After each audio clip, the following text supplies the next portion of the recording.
नमस्कार, सुप्रभात राजस्थान। आप देख रहे हैं न्यूज 18 राजस्थान। मैं हूं आपके साथ आयुषी गुप्ता और मैं हूं आपके साथ प्रियंका राय। चलिए बुलेटिन की शुरुआत बड़ी खबर के साथ करते हैं। जयपुर से ये बड़ी खबर है, सीएम भजनलाल शर्मा का जोधपुर दौरा प्रस्तावित है। आज सुबह 11 बजे सीएम जोधपुर जाएंगे। तो आपको बता दें कि ओसिया में विश्वकर्मा मंदिर के उद्घाटन का कार्यक्रम है। सीएम भजनलाल शर्मा जनसभा को भी संबोधित करेंगे। इस वक्त की ये बड़ी जानकारी आपको दे रहे हैं। जोधपुर दौरा सीएम भजनलाल का प्रस्तावित है, जहां पर जनसभा को भी संबोधित करेंगे। आज सुबह 11 बजे का समय बताया जा रहा है जब सीएम भजनलाल जो है जोधपुर जाएंगे। तो मुख्यमंत्री भजनलाल शर्मा के कार्यक्रम से जुड़ी इस वक्त की बड़ी खबर आपको बता रहे हैं। आज उनका जोधपुर का दौरा है, बेहद महत्वपूर्ण ये दौरा। सुबह 11 बजे का वक्त जब मुख्यमंत्री भजनलाल शर्मा जोधपुर जाएंगे और यहां पर ओसिया में विश्वकर्मा मंदिर के उद्घाटन के कार्यक्रम में वो शामिल होने वाले हैं। साथ ही साथ जनसभा को भी संबोधित करेंगे। मुख्यमंत्री के दौरे को लेकर वहां पर न सिर्फ बीजेपी कार्यकर्ताओं में उत्साह है, बल्कि बेहद खास तैयारियां प्रशासन की ओर से भी कर ली गई हैं।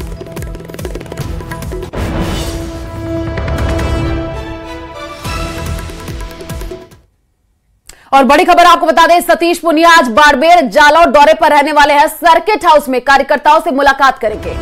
तो प्रेस कॉन्फ्रेंस को संबोधित भी करेंगे सतीश पूनिया। ये बड़ी खबर, गूढ़ा मालानी में जाट समाज भवन का उद्घाटन भी किया जाना है। 12 बजे जालौर के डाबली चौंचवा पहुंचेंगे सतीश पूनिया और यहां पर कई खास कार्यक्रमों में शिरकत करेंगे। तो हरियाणा के प्रदेश भाजपा प्रभारी हैं सतीश पूनिया। ये बड़ी जानकारी आपको दे रहे हैं। आज बाड़मेर जालौर दौरे पर सतीश पूनिया रहने वाले हैं, जहां पर कई कार्यक्रम उनके प्रस्तावित है। 12 बजे जालौर के डाबली चौचवा सतीश पूनिया पहुंचेंगे। ये बड़ी अपडेट आपको दे रहे हैं। सतीश पूनिया का आज बाड़मेर जालौर दौरा रहने वाला है और गुढ़ा मालानी में जाट समाज भवन का उद्घाटन करेंगे।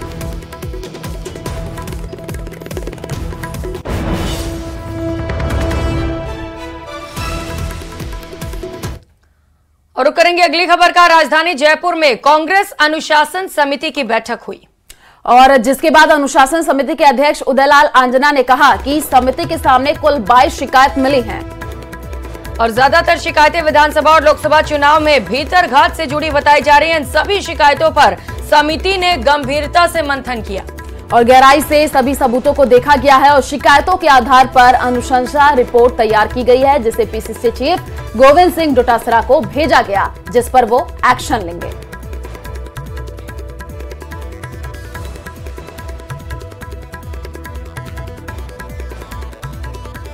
प्राप्त हुई है जिन पे जो विधानसभा के चुनाव की ज्यादा है, उसमें उन पे ज्यादा चर्चा नहीं। श्रेणी तो अलग अलग वो बाद में तय की जाएगी। वो तो सबकी शिकायतें उन पर विचार किया है। ऐसे उस हिसाब से कुछ नहीं है कि भाई ये गंभीर है, ये दूसरी है।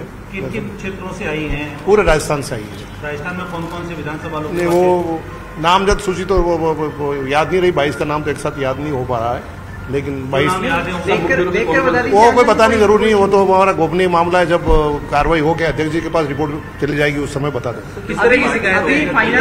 अभी फाइनल बैठक हो गई है, अभी और बैठक क्या उनके ऊपर कोई कार्रवाई जैसी चीजें आप लोगों को मेंशन की है? वो तो हमारी कमेटी जो टिप्पणी करके भेजेगी, उसके बाद निर्णय क्या करना अध्यक्ष जी को वो अध्यक्ष जी बता पाएंगे। लेकिन हमने तो उन पर विचार किया है कि ये किस श्रेणी में आती है, वैसी छोटी मोटी श्रेणी बना करके उनको भेज दी। लब्बो लुबाब क्या है शिकायतों में? किस तरह की शिकायतें थी? क्या उनमें कोई एविडेंसेस थे या?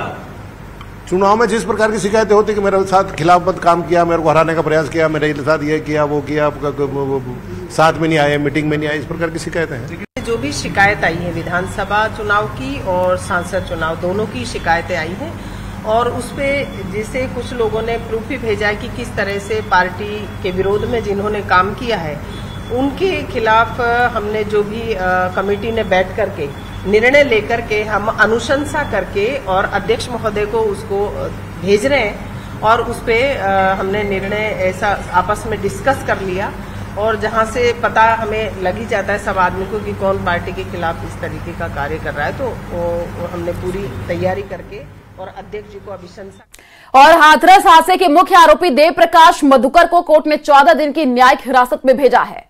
यहां सत्संग के बाद मची भगदड़ में 121 लोगों की मौत हो गई थी। जांच में ये बात सामने आई है कि दिल्ली में मधुकर अपने एक रिश्तेदार के घर पर रुका हुआ था और फरारी के दौरान वो कुछ सेवादारों के संपर्क में था, जिन लोगों ने फरारी के दौरान मधुकर की मदद की थी। पुलिस उनकी भी जांच कर रही है। तो मधुकर के ऊपर 1 लाख का इनाम घोषित था।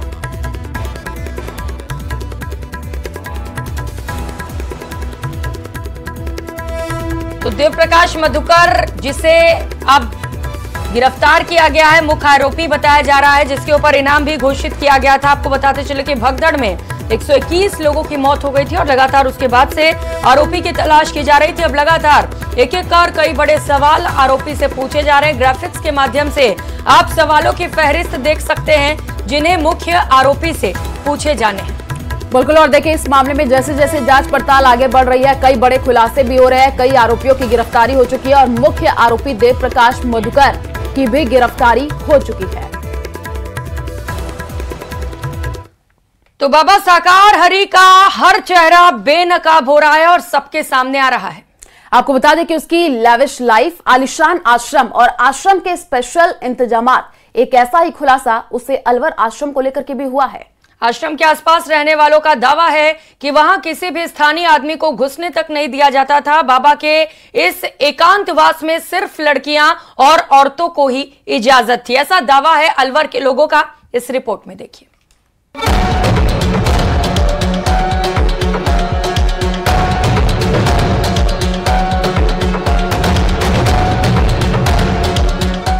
स्वयंभू बाबा का अलबेला आश्रम यानी उसके रहस्य लोक का एक नया चैप्टर, जिसके खुलते ही बाबा का असली चेहरा दुनिया के सामने आ गया। वो आश्रम जहां सिर्फ लड़कियों को थी जाने की इजाजत।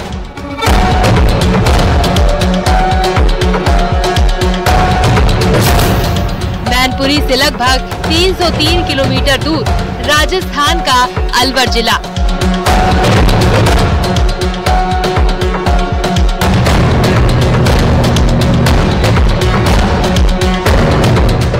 अलवर जिले सहजपुरा में भी बाबा का 1.5 बीघे के करीब जमीन पर बना एक आलीशान आश्रम है, जो हमेशा से स्थानीय लोगों के लिए मिस्ट्री बना रहा। लेकिन इस आश्रम के सबसे हैरान करने वाला सच का कनेक्शन लड़कियों से है। यहाँ भी दोबारा आए हैं, आश्रम में हम आए बिना और वहीं से एंट्री नहीं होती थी। किसी की भी कोई एंट्री नहीं। श्रद्धालु के लिए फिर श्रद्धालु आते थे, उनकी वजह से एंट्री होती थी। अब उनका इनका सिस्टम का इनको पता कौन आता है इसमें, कौन नहीं आता, क्या करते हैं। यानी इस आश्रम में किसी भी लोकल आदमी को एंट्री नहीं मिलती थी, बल्कि आश्रम में स्पेशल पास वाली महिला भक्तों को ही जाने की इजाजत थी। इस आश्रम में जब सत्संग होता था तभी आम श्रद्धालुओं को अंदर जाने की इजाजत मिलती थी। सहजपुरा गांव के लोग बताते हैं कि बाबा के इस आश्रम में गांव के लोगों को आने जाने से रोक दिया जाता था। सिर्फ बाहर से ही आने वाली महिला श्रद्धालुओं और लड़कियों को आश्रम में आने की अनुमति थी। महिला सेवादारों के अंदर जाने के बाद आश्रम में क्या होता था ये कोई नहीं जानता। अच्छा हुआ नहीं, 1.5 भयंकर थोड़ा ये इनकी दिक्कत ये आती थी कि गांव वाले जैसे आ रही तो ब्याह शादी फंक्शन है तो रास्ते में थोड़ी बहुत प्रॉब्लम आती, इसको इनको कहते उसको निपटा देते। यानी बाबा के मायावी लोक में लड़कियों और महिलाओं को लेकर हमेशा से एक मिस्ट्री बनी रही। स्थानीय लोग ऑफ द कैमरा इन आश्रम को अय्याशी का अड्डा करार दे रहे हैं। बाबा की नीयत पर सवाल इसलिए भी उठाए जाते हैं क्योंकि उसके प्राइवेट महिला आर्मी भी जनरल गद्दाफी की तरह ही थी।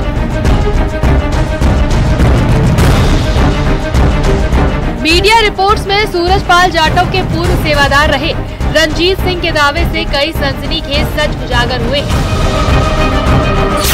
रंजीत सिंह ने अपने इंटरव्यू में दावा किया है कि सूरजपाल जाटव के आश्रम में 16 से 17 साल की कई लड़कियां रहती हैं, जिन्हें ये अपनी शिष्या बताता है। सूरजपाल इन लड़कियों से गलत काम भी करवाता है, यानी टोटल फर्जीवाड़ा। स्वयंभू बाबा ने सारा साम्राज्य फरेब की बुनियाद पर कान रखा है, लेकिन पाखंड पर खड़े उसके इस साम्राज्य की नींव अब हिल चुकी है। पाखंडी बाबा का चेहरा बेनकाब हो चुका है। Bureau report, news 18।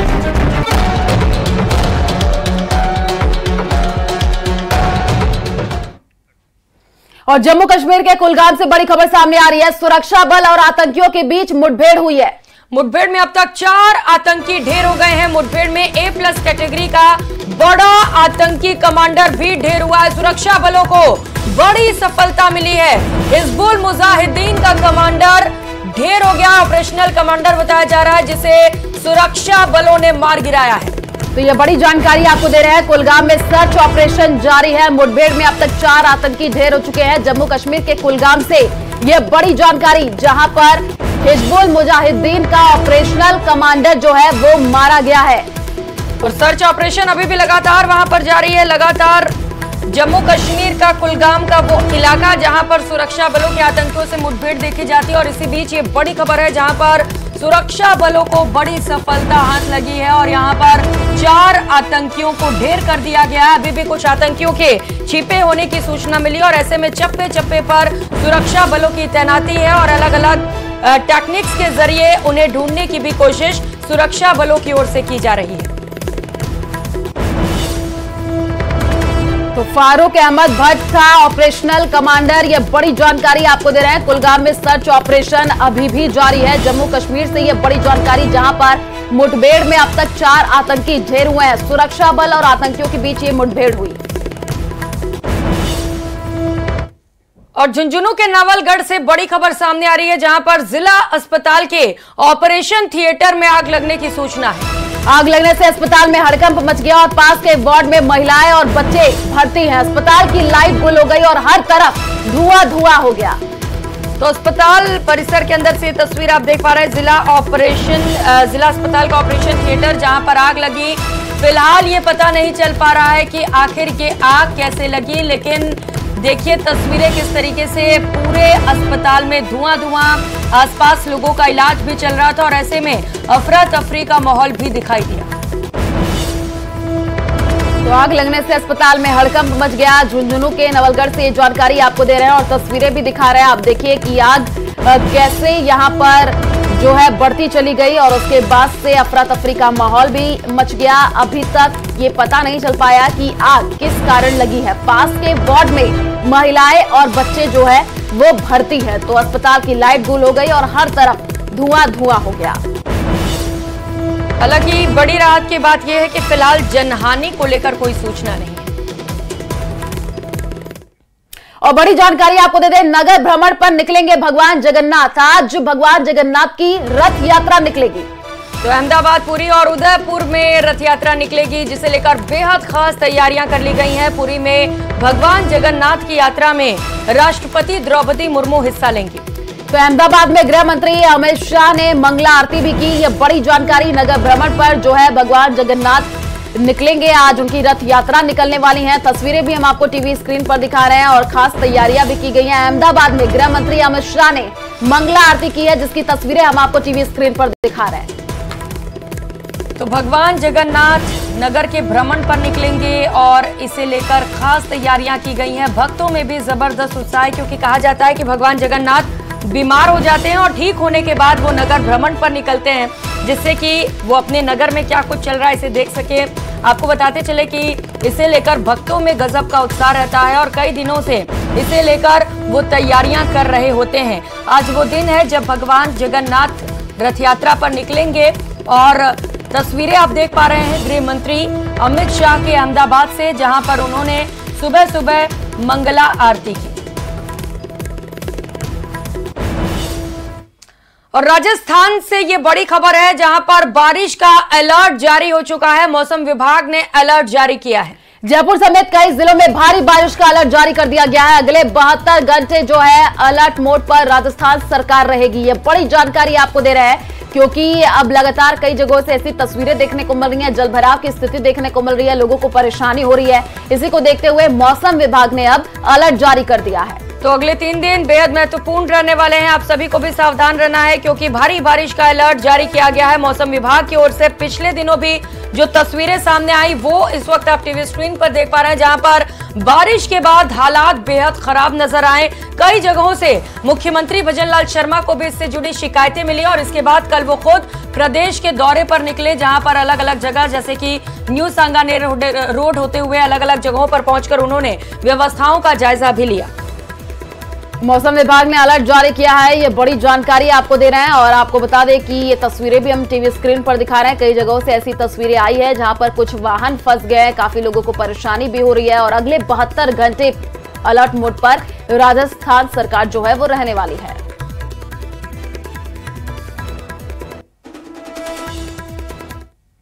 और प्रदेश में मानसून ने रफ्तार पकड़ ली है। 19 जिलों में बारिश का येलो अलर्ट जारी किया जा चुका है। मौसम विभाग का कहना है कि कुछ इलाकों में भारी बारिश की भी संभावना है। टोंक जिले में भारी बारिश को देखते हुए 12वीं तक के स्कूलों की छुट्टी कर दी गई है। देखिए रिपोर्ट।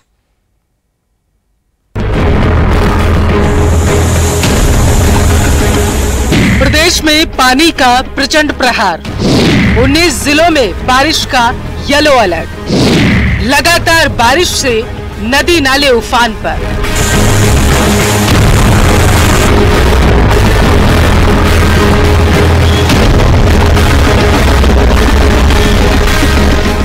प्रदेश में मानसून ने रफ्तार पकड़ ली है। काले बदरा जमकर बरस रहे।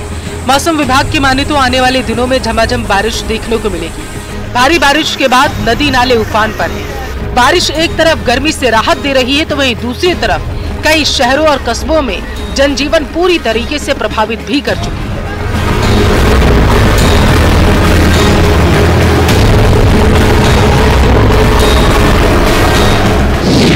टोंक, कोटा, बूंदी, बीकानेर, अजमेर समेत कई जिलों में कहीं कम तो कहीं भारी बारिश हुई। मौसम विभाग की माने तो अभी कुछ और दिन बारिश ऐसे ही होती रहे। सबसे पहले बात टोंक की, जहां भारी बारिश का रेड अलर्ट जारी किया गया।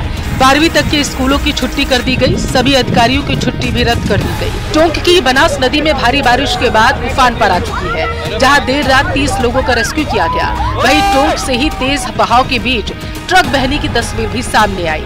दरअसल बरसाती नाले के बीच से ट्रक चालक निकालने की कोशिश कर रहा था, लेकिन थोड़ी देर चलने के बाद ही ट्रक पानी में समा गया। गनीमत रही कि ड्राइवर और उसका साथी कूदकर अपनी जान बचा चुके। ये तस्वीरें 12 जिले के शाहबाद इलाके की हैं, जहां भारी बारिश के बाद नदियों में पानी का जलस्तर लगातार बढ़ने लगा है। वहीं निचले इलाकों में पानी भर चुका है, जिसके चलते लोगों को भारी परेशानी का सामना करना पड़ रहा। परेशानी का सामना धौलपुर के बसेड़ी में भी लोगों को करना पड़ रहा है बारिश का, जहां बीच सड़क बिजली का खंभा गिर गया, जिसके चलते आने जाने वाले लोगों को भारी परेशानी हुई। गनीमत रही कि जिस वक्त विद्युत पोल गिरा उस समय मौके से कोई वाहन वहां से नहीं गुजर रहा था, वरना बड़ा हादसा हो सकता था। अलवर में तो भारी बारिश के बाद एक सड़क अचानक ही 3 से 4 फीट धंस गई, जिसमें एक टेम्पो फंस गया, जिसके चलते एक महिला भी गंभीर रूप से घायल हुई है। वहीं अनूपगढ़ में बारिश के बाद नहर में आए तेज बहाव में एक युवक बह गया। बताया जा रहा है युवक अनूपगढ़ के वार्ड 6 का रहने वाला है, जिसकी तलाश की जा रही। भारी बारिश के चलते लोगों को परेशानियां भी हो रही। केकड़ी में बारिश के बाद भासू गांव के पास पुलिया टूटने से आवाजाही पूरी तरीके से अब बंद हो चुकी है। आलम यह है कि पानी पुलिया से करीब 3 फीट ऊपर बह रहा। बारिश के बाद बीकानेर में जहां सड़कें तालाब बन चुकी हैं, तो वहीं जोधपुर में जर्जर मकान गिर चुका है। बताया जा रहा है कि मकान के पास अंडरग्राउंड में निर्माण चल रहा था, जहां बारिश के बाद पानी भर गया। सवाई माधोपुर हो या फिर कोटा, सब जगह हालात एक जैसे हैं। कोटा के इटावा इलाके में भारी बारिश के बाद पार्वती नदी पर बना पुल पानी में समा गया, जिससे राजस्थान और मध्य प्रदेश के बीच का संपर्क अब टूट चुका है। बात सवाई माधोपुर की करते हैं तो यहाँ बरसात के बाद कुशीला दर्रे पर भारी पानी देखने को मिल रहा। बहरहाल बारिश के चलते प्रदेश के अलग अलग हिस्सों से डरा देने वाली तस्वीरें सामने आ रही। प्रशासन लोगों से एहतियात बरतने की लगातार अपील भी कर रहा, लेकिन कहीं कहीं लापरवाही के चलते जान जोखिम में डाली जा रही। मौसम विभाग का कहना है कि आने वाले दिनों में भी भारी बारिश देखने को मिलेगी, जिसके लिए हमें तैयार रहना पड़ेगा। Bureau report, news 18 Rajasthan. तो मानसून और बारिश से जुड़ी एक और बड़ी खबर आपको बता दें। अलवर के रैडी से बड़ी खबर है, जहां पर बारिश से कई गांव टापू में तब्दील हो चुके हैं। नई सड़क निर्माण में ठेकेदार की लापरवाही सामने आई है और पानी की निकासी के लिए जो है पाइप नहीं लगाए गए। आपको बता दें कि भोपा का बास, खड़गपुर, किलपुर खेड़ा, निबुंजा गांव में जल भराव देखने को मिला है। तो रैडी से चिल्की का बास तक नई सड़क बनाने से पानी रुक चुका है। ये तस्वीरें आप देख पा रहे हैं, जहां पर ठेकेदार की बड़ी लापरवाही का खामियाजा आमजन भुगत रहे हैं। और चलिए रुक करते अगली खबर की ओर। 12 जुलाई को अनंत अंबानी और राधिका मर्चेंट शादी के पवित्र बंधन में बंधने वाले हैं और शादी से पहले होने वाले समारोह का भव्यता के साथ आयोजन किया जा रहा है। एक दिन पहले शादी के संगीत का कार्यक्रम हुआ। संगीत सेरेमनी में अनंत और राधिका की लाजवाब केमिस्ट्री देखने को मिली। तो तस्वीरें भी हम आपको टीवी स्क्रीन पर दिखा रहे हैं। आपको बता दें कि संगीत के कार्यक्रम में पूर्व क्रिकेट कैप्टन महेंद्र सिंह धोनी भी शामिल हुए। बॉलीवुड स्टार रणबीर कपूर, आलिया भट्ट, अर्जुन कपूर, माधुरी दीक्षित, अमीषा पटेल और सारा अली खान भी अब तक की सबसे बड़ी शादी की संगीत सेरेमनी के गवाह बने हैं। तो 5 अलग अलग तस्वीरें संगीत सेरेमनी से जुड़ी आपकी टीवी स्क्रीन पर, जहां पर कई खास और बड़ी हस्तियों ने संगीत सेरेमनी में शिरकत की। पहली तस्वीर फिल्म अभिनेता सलमान खान की, दूसरी माधुरी दीक्षित की जो बेहद खूबसूरत दिख रही थी। महेंद्र सिंह धोनी अपने परिवार के साथ समारोह में पहुंचे थे।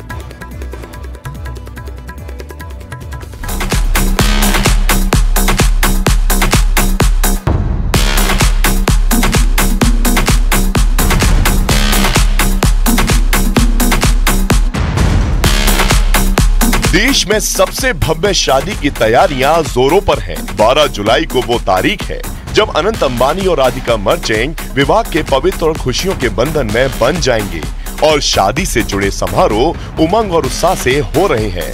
पहले मामेरू की रस्म हुई और अब शानदार संगीत समारोह का आयोजन किया गया। इस शादी में रौनक बिखेरने के लिए देश के बड़े सेलिब्रिटीज के साथ विदेश से भी कई मशहूर शख्सियत समारोह में पहुंच रही हैं, जिसमें सबसे बड़ा नाम international pop singer Justin Bieber का है। जस्टिन बीबर 7 साल बाद खास अनंत और राधिका की शादी में परफॉर्म करने के लिए भारत आए हैं। वो 2017 में पहली बार भारत आए थे। अनंत अंबानी और राधिका मर्चेंट की शादी से पहले संगीत का कार्यक्रम हुआ। अनंत और राधिका की लाजवाब केमिस्ट्री को म्यूजिकल और यादगार बनाने के लिए बहुत ही खास मेहमान मुंबई के जियो वर्ल्ड सेंटर पहुंचे। संगीत वाली रस्म में अनंत और राधिका के लिए जस्टिन बीबर म्यूजिकल समा बिखेर रहे हैं। संगीत के मौके पर ड्रेस कोड भी खास रहा। जस्टिन बीबर के बाद बादशाह ने भी परफॉर्म किया। हर कोई उनके संगीत पर झूमता नजर आया। संगीत के कार्यक्रम में शामिल होने वाले मेहमानों में बॉलीवुड से लेकर क्रिकेट जगत की कई बड़ी हस्तियां शामिल हुईं। बॉलीवुड के सुपरस्टार सलमान खान और रणबीर कपूर ने समारोह में समा बांधा। वहीं बॉलीवुड की जानी मानी एक्टर माधुरी दीक्षित, आलिया भट्ट, सारा अली खान ने अपनी मौजूदगी से 4 चांद लगाए। भारतीय टीम के पूर्व कप्तान महेंद्र सिंह धोनी भी अपनी पत्नी साक्षी के साथ संगीत सेरेमनी में शामिल हुए। 12 जुलाई को अनंत अंबानी और राधिका मर्चेंट की शादी है। उससे पहले संगीत सेरेमनी धूमधाम से हुई। इस दौरान अंबानी परिवार के सदस्यों ने गाने की धुन पर जमकर डांस किया। इस दौरान पूरा अंबानी परिवार एक मंच पर साथ नजर आया। अभी 8 जुलाई को गृह पूजा होगी, जिसमें सिर्फ करीबी दोस्त और रिश्तेदार शामिल होंगे। 10 जुलाई को शिव पूजा होगी, जो अनंत और राधिका की मंगल कामना के लिए रखी गई है। 10 जुलाई को रात में ही यंगस्टर्स नाइट होगी, जिसमें कई लोग शामिल होंगे। इससे पहले जामनगर और फिर इटली में अनंत अंबानी और राधिका मर्चेंट की प्री वेडिंग सेरेमनी हुई थी। तब बॉलीवुड सितारों से लेकर इंटरनेशनल स्टार्स ने भी रंग जमाया था। अब यही जश्न 12 जुलाई से पहले किया जा रहा है। अनंत अंबानी और राधिका मर्चेंट की रस्मों से जुड़ी तस्वीरें इस वक्त हर तरफ छाई हुई हैं। बहुत सी रस्म अभी बाकी है, बहुत से कार्यक्रम होने हैं और आने वाला हर दिन संगीत की धुनों में पिरोया जा चुका है।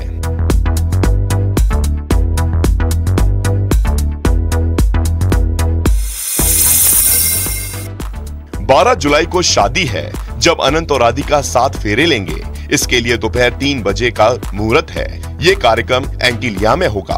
13 जुलाई को 6 बजे आशीर्वाद यानी मिनी रिसेप्शन होगा। ये कार्यक्रम नीता मुकेश अंबानी कल्चरल सेंटर में होगा। 14 जुलाई को आखिरी रिसेप्शन होगा, जिसमें मीडिया और फिल्म इंडस्ट्री के लोग शामिल होंगे। इस शादी को लेकर परिवार में इस वक्त खुशी छाई हुई है। अनंत और राधिका का पूरा परिवार तरह तरह की रस्मों को निभा रहा है। आखिर इन खुशियों के मायने ही अलग हैं। देश ही नहीं, पूरी दुनिया से मेहमान सबसे बड़ी शादी के सबसे बड़े समारोह में हिस्सा बन रहे हैं।